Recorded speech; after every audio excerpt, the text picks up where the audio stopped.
बहुत ही प्यारा भजन है, तो आप लोग ज़रूर सुनिए। अब सुनाओ, तैयार सुनकर। कहवा गइल भोले बाबा हो तनी हमके बता द्या, कहवा गइल भोले बाबा हो तनी हमके बता द्या, कहवा गइल भोले बाबा हो तनी हमके बता द्या।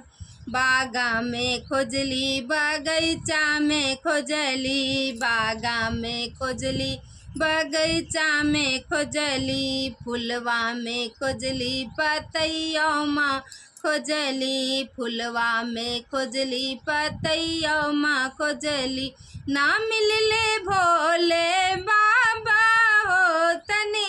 हमके बता द्या, ना मिलले भोले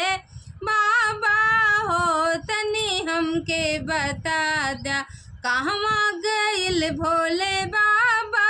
हो तनी हमके बता द्या, कहवा गइल भोले बाबा हो तनी हमके बता द्या। घरवा में खोजली दुआरवा में खोजले, घरवा में खोजनी दुआरवा में खोजनी, कोठवा पे खोजनी कोठरियों माँ खोजनी, कोठवा पे खोजनी कोठरियों माँ खोजनी, ना मिलले भोले बाबा हो तनी हमके बता द्या, ना मिलले भोले बाबा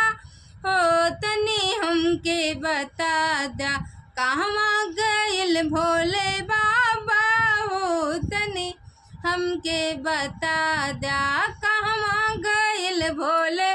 बाबा हो तनी हमके बता द्या। गंगा में खोजनी यमुना में खोजनी, गंगा में खोजनी यमुना में खोजनी, सरयू में खोजनी लाहरियों माँ खोजनी, सरयू में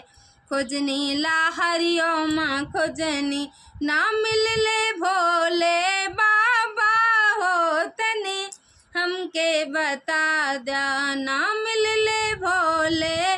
बाबा हो तनी हमके बता द्या, कहवा गइल भोले बाबा हो तनी हमके बता द्या, कहवा गइल भोले बाबा हो तनी हमसे बता द्या।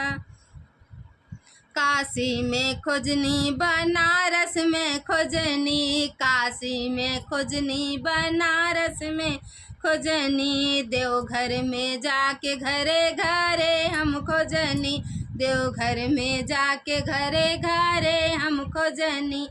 देवघर में जाके हम घरे घरे खोजनी, चर्चा में मिले भोले बाबा हो छूला चरनिया, चर्चा में मिले भोले बाबा हो अरे छूला चरनिया, कहवा गइल भोले बाबा हो तनी हमसे बता दा, कहवा गइल भोले बाबा हो तनी हमके बता दा। हर हर महादेव। तो जैसे ना आप सबका गीत लागे कमेंट बॉक्स में ज़रूर बताइए, और दोनों गीत